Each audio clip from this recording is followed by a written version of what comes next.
A magnifier lens of focal length 10 centimeter is used to see an object placed at 9 centimeter from lens. Calculate the linear and angular magnification. Also calculate magnifying powers for most relaxed and for maximum magnification arrangements where the object should be placed for these arrangements. देखो हमसे कहा है कि एक magnifier lens है और इसकी focal length हमें दी हुई है इस लेंस की f इक्वल्स टू 10 सेंटीमीटर। अब इससे 9 सेंटीमीटर दूर एक ऑब्जेक्ट यहाँ पर प्रेजेंट है और हमसे कुछ बातें पूछी हैं। पहली बात तो पूछी है कि इसका लीनियर मैग्नीफिकेशन क्या होगा। सो लीनियर मैग्नीफिकेशन, तो लेंस के लिए इसके 3 फॉर्मूले आपके पास होते हैं और यहाँ हम यूज़ करेंगे f और u वाला फॉर्मूला। तो f upon f plus u, values इसमें अगर पुट करें, f की वैल्यू है 10 और क्योंकि कॉन्वेक्स लेंस है तो प्लस का 10 लिखेंगे, यहाँ भी प्लस का 10 आ जाएगा। और u की वैल्यू क्योंकि ये रियल ऑब्जेक्ट है तो नेगेटिव आएगी, या यूँ आप समझ सकते हैं कि यहाँ से चलने वाली लाइट रेज इस डायरेक्शन में चलेंगी तो ये पॉजिटिव डायरेक्शन हो गई। बट ये 9 सेंटीमीटर इसके अपोजिट है तो हमें माइनस में पुट करना होगा। तो ये आप लेंस की नॉलेज से जानते ही हैं बच्चों। तो ये हमारे पास आ जाएगा m की वैल्यू 10। तो लीनियर मैग्नीफिकेशन जो है वो हमारे पास 10 आ गया। नेक्स्ट हमसे पूछा है angular magnification. Angular magnification linear magnification से डिफरेंट होता है, ठीक है। इसका जनरल फार्मूला जो हमारे पास है वो जनरल फार्मूला है, कैपिटल M से हम इसको शो करते हैं। This formula is d/u। So d की वैल्यू यहाँ पर 25 है और u की वैल्यू हमारे पास है 9 सेंटीमीटर।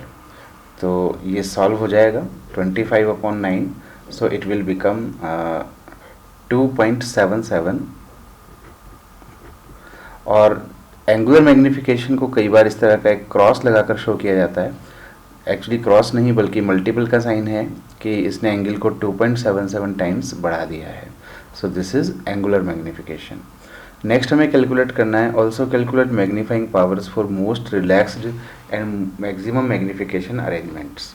मोस्ट रिलैक्स्ड आइज़ हमारी तब होती हैं, जैसे पहले अगर बात करें हम मोस्ट रिलैक्स्ड आइज़ की, तो ये अरेंजमेंट हमें तब मिलता है जब फाइनल इमेज हमारी इनफाइनाइट पर बनती है और इसके लिए ऑब्जेक्ट को हमें रखना पड़ता है लेंस के फोकस पर, यानी कि 9 सेंटीमीटर पर।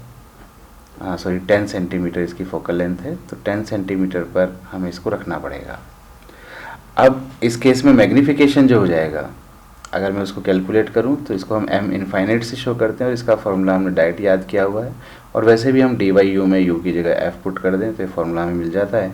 So it will be 25, d की वैल्यू 25 और f की वैल्यू कितनी है 10, so it will be 2.5।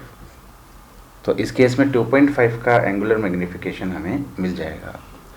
Next हमसे पूछा है कि जब मैक्सिमम मैग्नीफिकेशन रिक्वायर हो तो उस अरेंजमेंट के लिए इसकी मैग्नीफिकेशन कितना होगा। सो हम जानते हैं मैक्सिमम मैग्नीफिकेशन जो होता है वो हमें तब मिलता है जब फाइनल इमेज जो है वो नियर पॉइंट पर बनती है। इसको MD से हम शो करते हैं, तो 1 + d/f से हम इसको सॉल्व कर सकते हैं। तो 1 + 25 upon 10, so it will become 3.5। और फिर ये भी हमसे पूछा है कि इन दोनों अरेंजमेंट्स के लिए हमें ऑब्जेक्ट को कहाँ रखना चाहिए। तो मोस्ट रिलैक्स्ड आइज़ के लिए तो भाई इमेज बननी चाहिए इनफाइनाइट पर और हमें उसको ऑब्जेक्ट को रखना चाहिए फोकस पर मैक्सिमम मैग्नीफिकेशन के लिए इमेज बननी चाहिए नियर पॉइंट पर। इमेज जो है वो बननी चाहिए कहाँ पर, नियर पॉइंट पर। और नियर पॉइंट पर कोई लेंस इमेज बनाए, इसके लिए हमें ऑब्जेक्ट को एक पर्टिकुलर डिस्टेंस पर रखना होता है जिसको हमने याद कर लिया था, df अपॉन d + f। इसको सॉल्व करेंगे तो d की वैल्यू 25, f की वैल्यू 10, यहाँ 25 और 10 ये हो जाएगा 35। So it will be 50 upon 7 centimetre. इतनी डिस्टेंस पर हमें रखना होगा। इसको सॉल्व कर लें तो 7.14 सेंटीमीटर। तो ये हमारे आंसर हो जाएंगे।